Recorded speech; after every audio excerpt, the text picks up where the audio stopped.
Up next is the Scottsboro Wildcats and Coach Cris Bell. Coach, I believe this is your third season at Scottsboro High School, so it's good to see you again. Good to have you back at Media Day. You got some good-looking guys.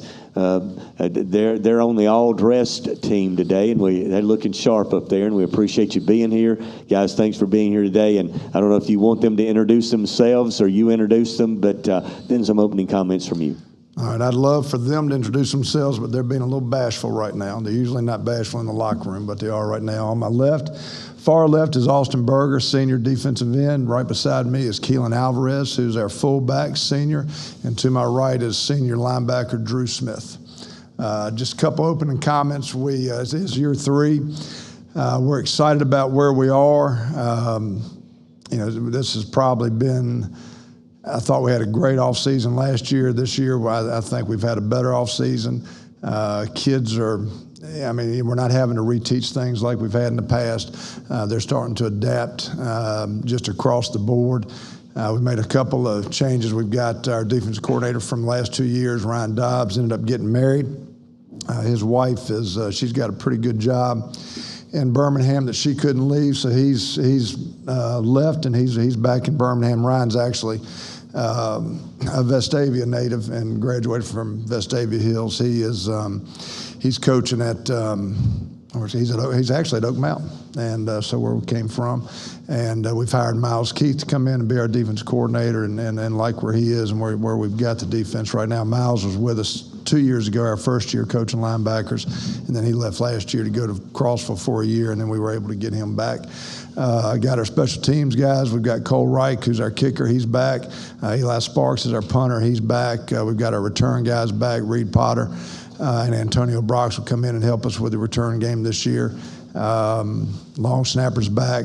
Trip Nelson is our starter. Austin actually is our backup long snapper, and they have been since I've been there. So they've been our guys there. So we feel like we're in a good spot. We can't be complacent. And like Coach Elmore said with the last bunch, you're not going to know what's going to happen until you line up and real bullets are flying. But we're in a good spot right now. Coach, as I said, third year.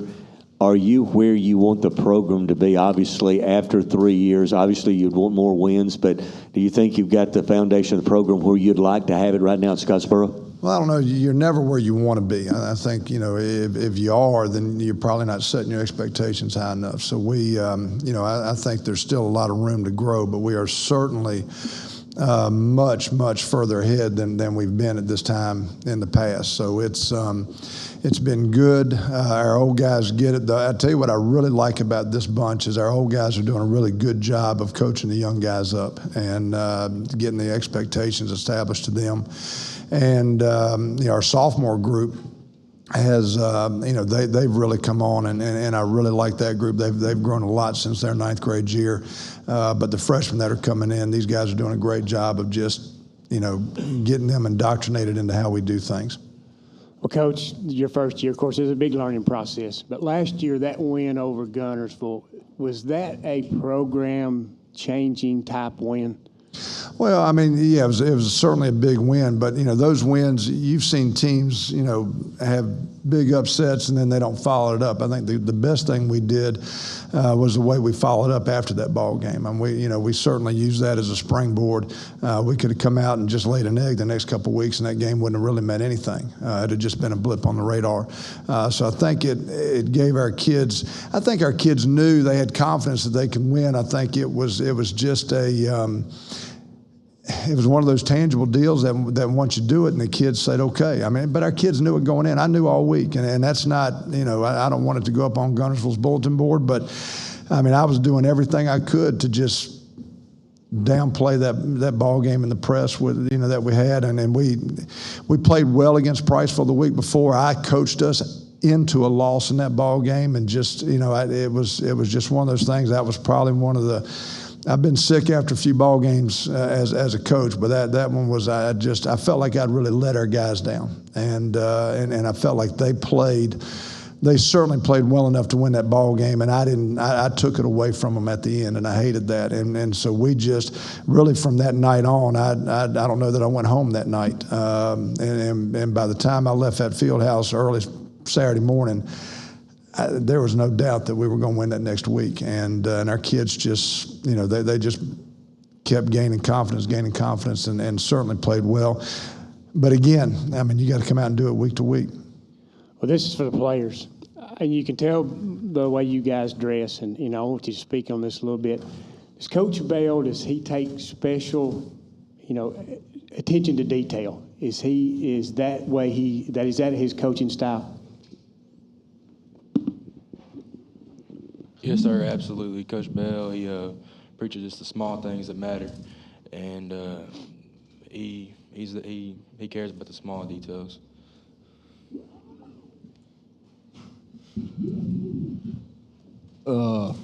Yeah, he's a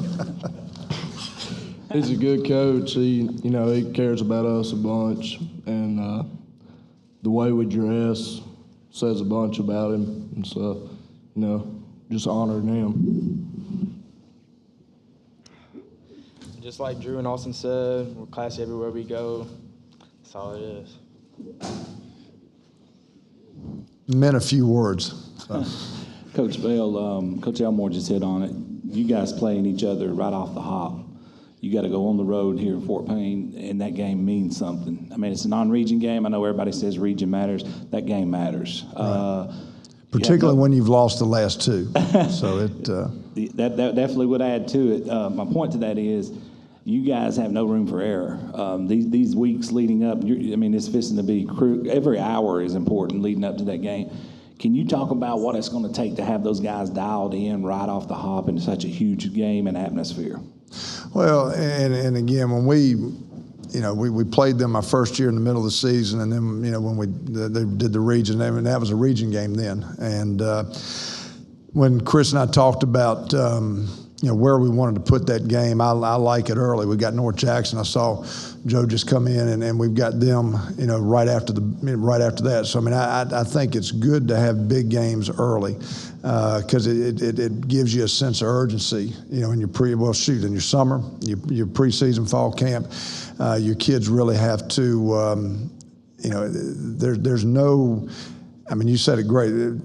We're not that talented that we can just show up and play anybody, but certainly those guys, and either Fort Payne or North Jackson.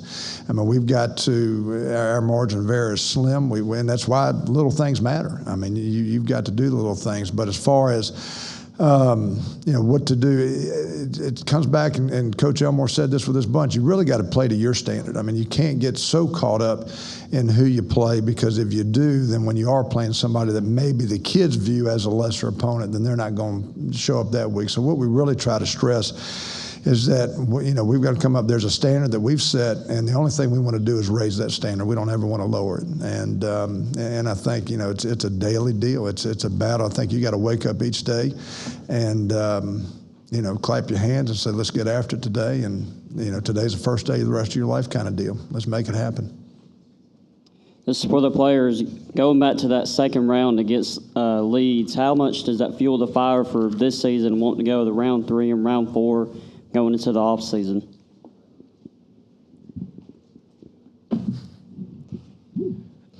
But you got to go one game at a time, and I feel like this year we can really, make something out of it.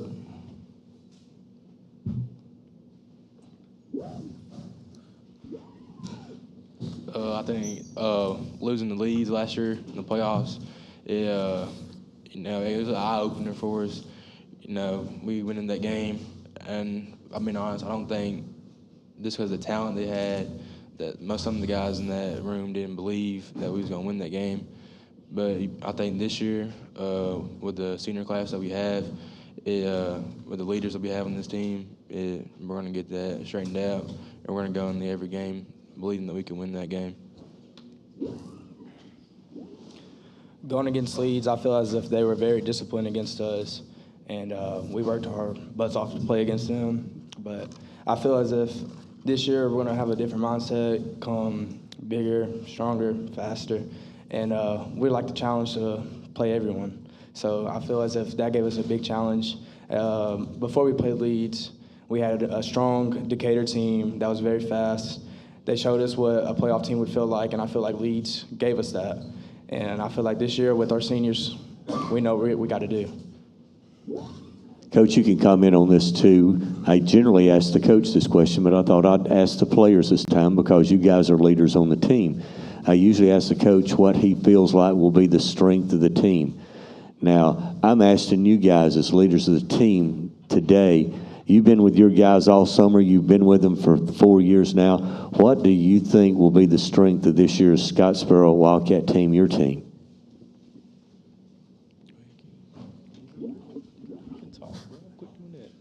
Public speaking.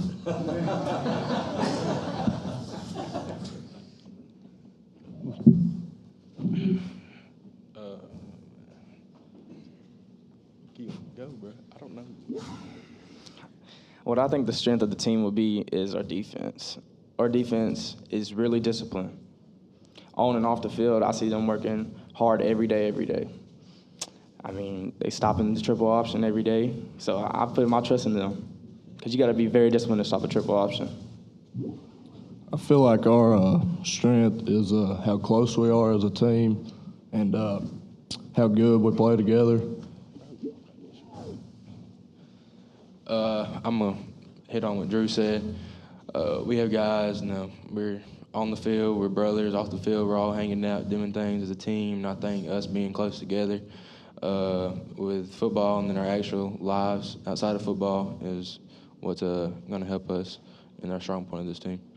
Coach, if you want to. Well, I think they hit on it. Then when my first year, our team was probably a little cliquish.